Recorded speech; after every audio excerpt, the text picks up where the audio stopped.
what is Christian nationalism? It's a term that recently arose in the last few years, or maybe in the last year.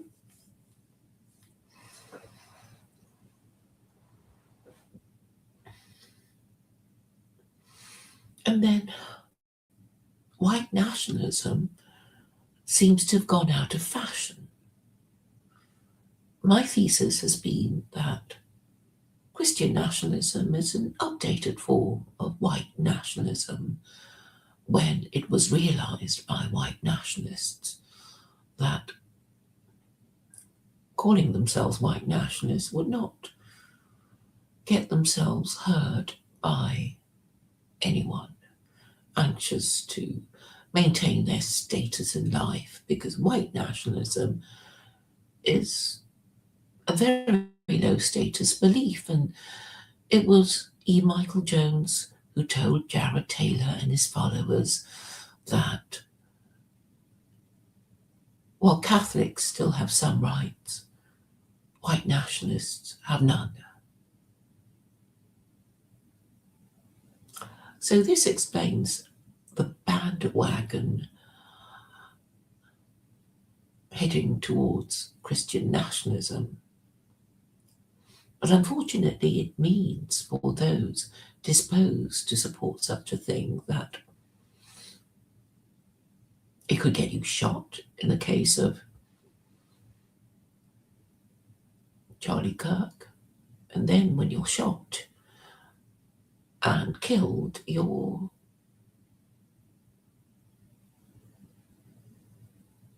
widow forgives your killer within 11 days.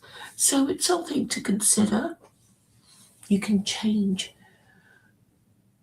your name, but people still recognize you for the low status belief system that you represent. And also, if you're not very educated, calling yourself a Christian nationalist will not get you anywhere, really, because Christianity is ridiculously easy to attack. Once you know the weak points of Christianity, and since there are no longer blasphemy laws in the UK, it is really very easy to point out the idolatry of Christianity. But this is really an American phenomenon.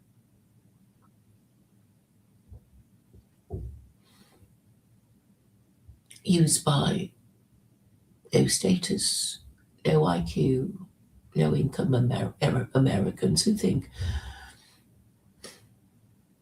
that they can just go back to the glory days of their ancestors when they were crusading knights, slaying Jews and Muslims in the Levant. That is what they really hope to return to. But in America, of all places, having any sort of religion will get you nowhere because of the well-known separation of church and state. So whatever church you attend on Sundays, it's not going to have much of an effect on the legislature, though the legislature, i.e. Congress, may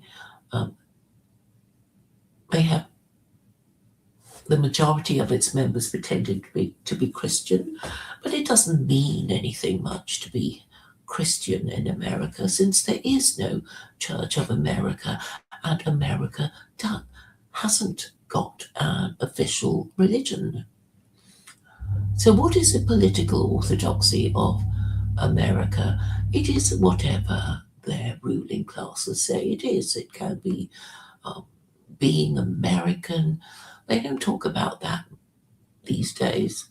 They could talk about being good liberals or be social justice warriors and support BLM. But we have noticed that things have changed. Even MAGA has two schools of thought.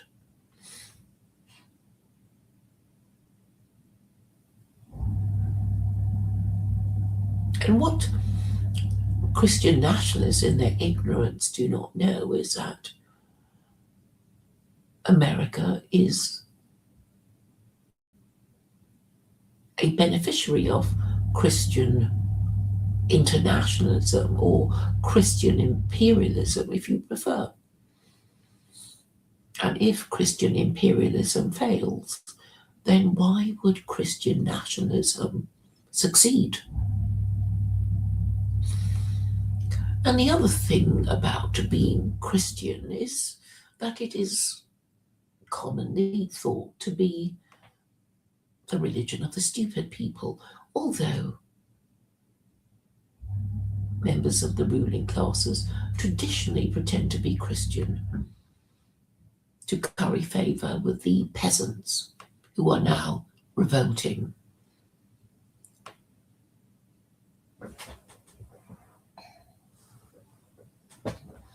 The crucial thing to understand about Christianity, or Judeo-Christianity as it is now called, is that when Jews and Muslims took their religion seriously, they had no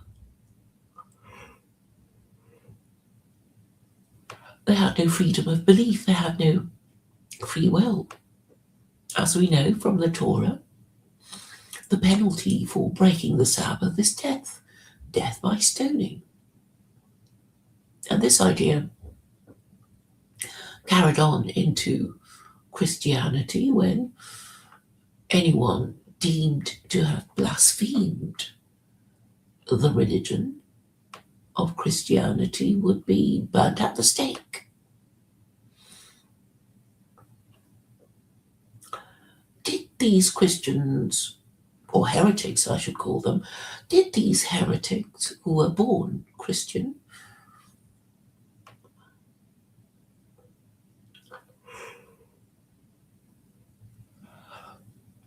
did they enjoy freedom of belief? Not at all. So the confirmation ceremony that you may have heard me discuss from time to time represents actually a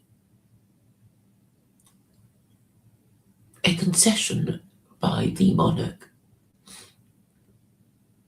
towards his subjects, who said they'd like to have some explanation of the Trinity, since it's such a complicated and unbelievable absurdity that they wanted to be told what it was they were supposed to believe, the premises, the principles, etc.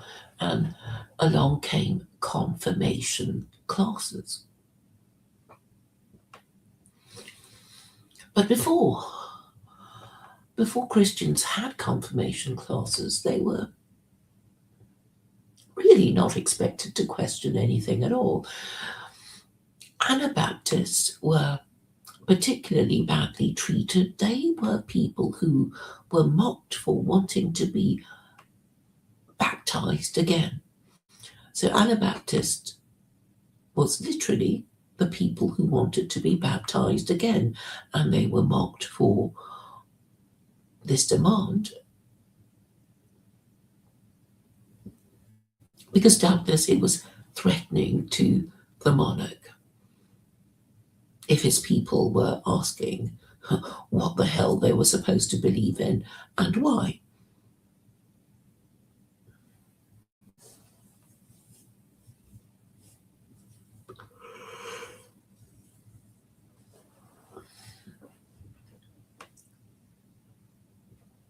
If you were baptized and grew up Christian, you would want to know why Jesus is God. There's so many questions you would want to ask if you're certainly expected to believe in Christianity, because it's so absurd. Other religions are rather more easy to accept. if you accept that there was a God who created the universe, then you would worship it. But Christianity is more than accepting the creator of the universe. It requires Christians to believe that God is also Jesus, and Jesus is also God, which is a little difficult to believe. And so these Anabaptists demanded an explanation of their faith, and somewhat reluctantly, after much burning and killing of people who dared to ask about the details of the religion that they're supposed to believe in, they got their confirmation classes, but not the Russians, not the Eastern Orthodox, where they still have an all-in-one ceremony of chrismation. So it is important for Westerners to understand the history of Christianity, and they don't, because they've never been taught it. They were never properly informed of the burnt and bloody history of Christianity. And that's why they think they'd like to return to it, if only for the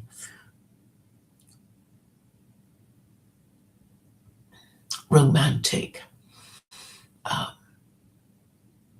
vision of Christian nationalists slaying Jews and Muslims in the Levant. Let's just be honest and acknowledge that low information, low education, low status people are really somewhat crude in their desires. So basically, they hate Jews, they hate Muslims, they like to kill them and expel them from their country, and they think Christian nationalism is the way. But what about these white middle class American Christians? They probably don't have these bloodthirsty instincts, though possibly they could be prevailed on to commit violence if the government were minded to stir them into violence. Who knows these days what kind of narratives that the evil ruling classes of the West might not want people to believe in order to make them do stuff. But the point of Christian nationalism is that it has failed. It has failed because it's very hard to explain, and the Trinity is shredded by Occam's razor. And this is evidenced in the attitudes of Christians towards me. Of course, they hate me. They feel threatened by my persistent questioning of the Trinity. And this is simply because they have no defense. They really cannot say why they believe in it, except that it is part of their ancestral identity, or they believe that they met Jesus and therefore Christianity must be true. I recently discussed hallucinations. It is possible to hallucinate. AI, which is now regarded as something almost divine, is known to hallucinate. And so do people also hallucinate. You will have heard of mirages. And it seems that people lost in the desert tend to mistake heat hazes as shimmering pools of water, because that is what they want when they're thirsty and lost. So they may and waste a lot of energy walking towards a mirage, and in the end they will die of thirst. It would be a shame if that happened to the West. They want their certainty, and they will push out of their minds any reasons for doubting in the absurdity of the Trinity. And that's why the more intelligent Christians refuse to engage with me on a one-to-one basis. They're smart enough to know they cannot explain the absurdity of having to believe that Jesus is also God, knowing that Jews and Muslims reject this absurdity.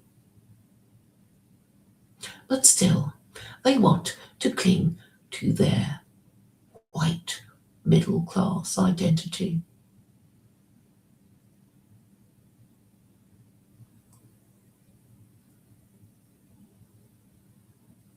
But there seems to be a concerted effort to propagate and weaponize Christian nationalism by social media influencers. But ultimately, it will lead to a bad place, because it is like returning, well, like a dog returning to its vomit, the way a fool returns to his folly. There was a reason for the American Revolution, although modern Americans seem to have forgotten it. They seem to think it's something to do with the Boston Tea Party. Of course, some taxes were imposed, and of course they were unpopular. But if you think of intelligent men, educated men, why would they want to pretend to believe in nonsense?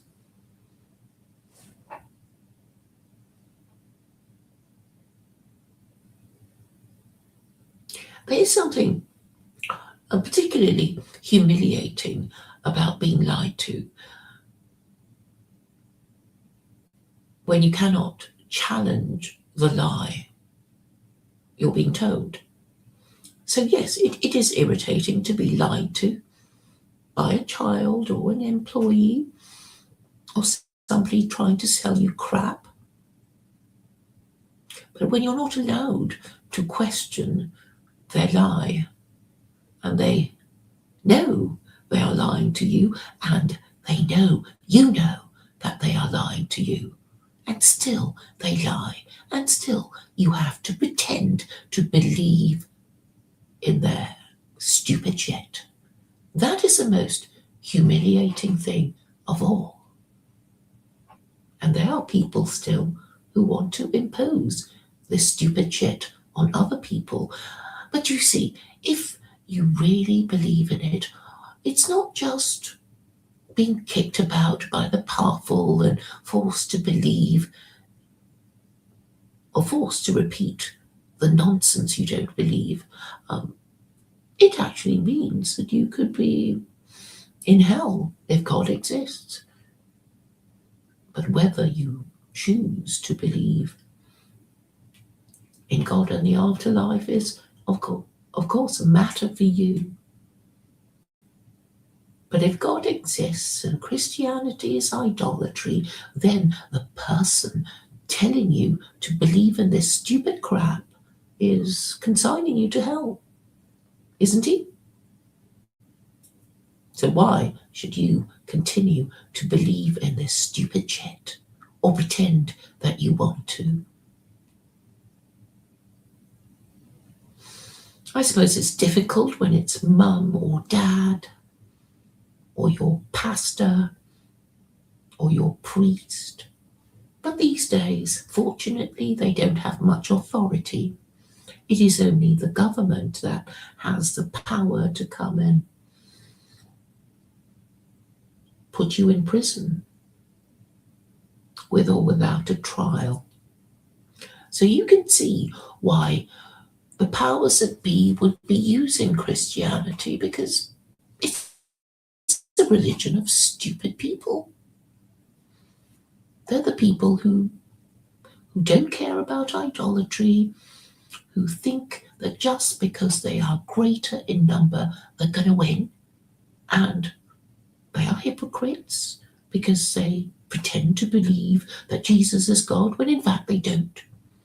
And they're too intellectually dishonest to question the Trinity or even discuss it amongst themselves. And so they waste God knows how many hours of their lives in conversation with each other, talking around the subject of Christianity and the meaning crisis, but never ever addressing the fundamental belief of Christianity, which is that Jesus is God, which Jews and Muslims recognize as idolatry. Even the educated ones who went to good universities do not appear to understand what I mean when I say anthropomorphism is idolatry.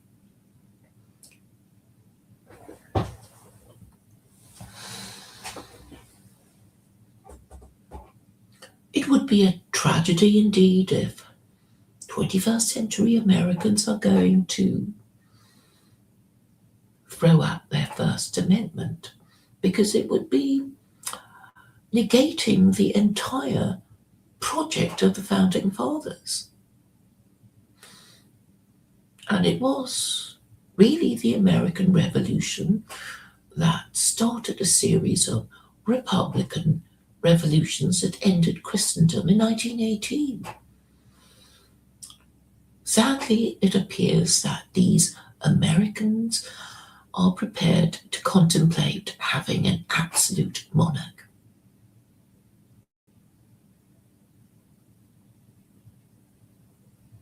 Which would mean going back 250 years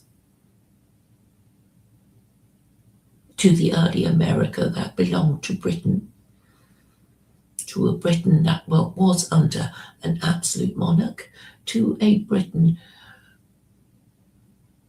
when Christians routinely killed each other for reasons that they no longer care about.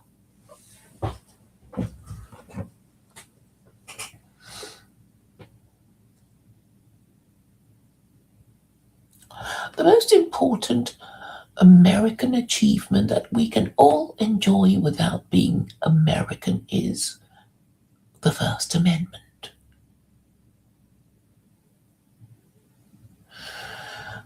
Which protects our freedom of belief and freedom of expression, meaning that there will be no blasphemy laws and freedom of religion.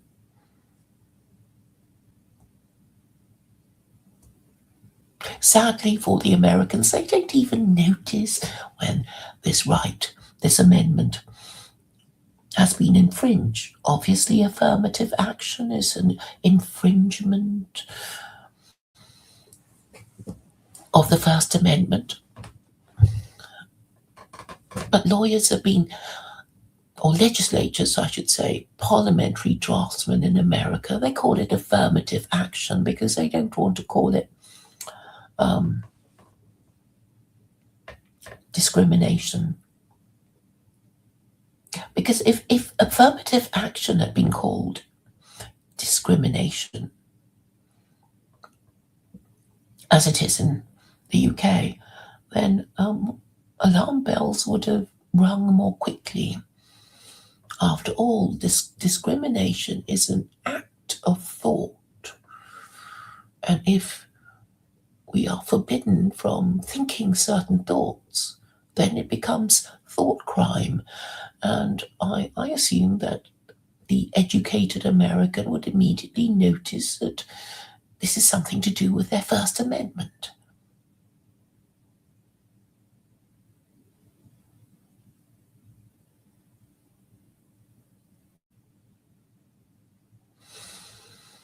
very ironically, the First Amendment is supported by a verse in the Koran, chapter 2, verse 256, that declares there is no compulsion in belief. Truth stands clear from error. And what I understand from this verse is that you may try to compel belief by forcing people to say things they don't believe in, or not say things they believe in, but you won't change what's in their minds. And just by telling them what they can and cannot hate, you will make them more likely to do the thing that you don't want them to do.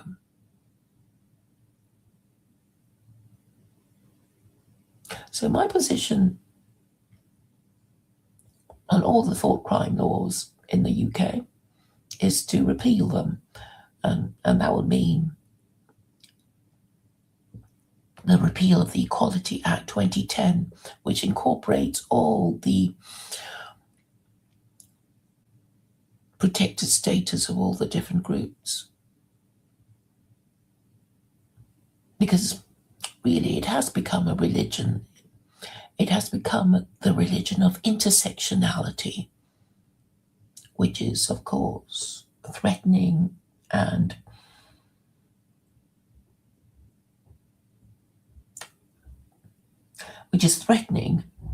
if not destructive, to the patriarchy, i.e., a society of married parents and legitimate offspring being properly parented. Now that we have an inversion of morality, it is no surprise that everything is going wrong and all the stupid people are being listened to and all the people who speak clearly are shunned.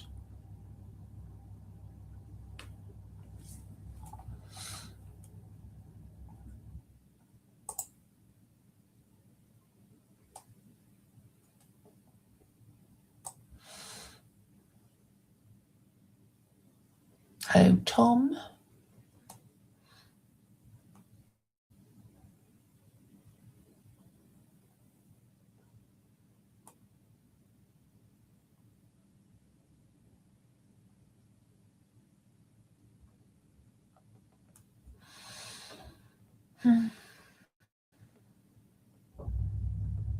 Nothing sensible in the chat.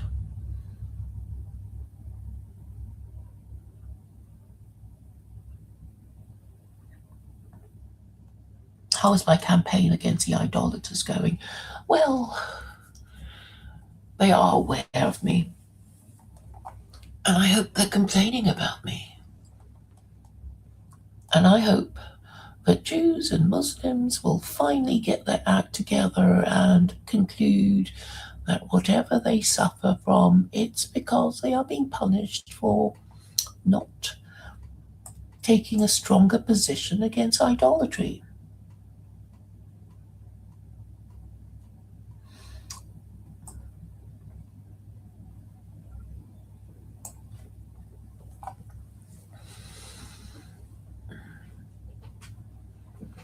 I don't know anything beyond God. Will I fail? Will I succeed? Can it be that the entire West hasn't got a single man capable of understanding what I'm saying and caring about their offspring, grandchildren, and the possibility of their descendants, wondering at them and their psychosis, sociopathy, and neurosis?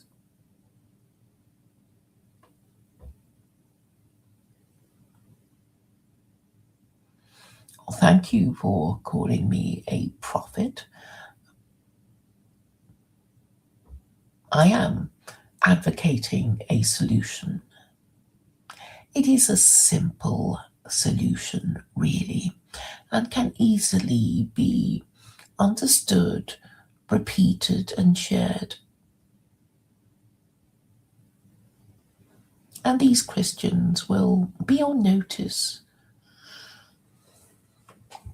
about their idolatry and their hypocrisy and their inability to engage in an honest and rational way.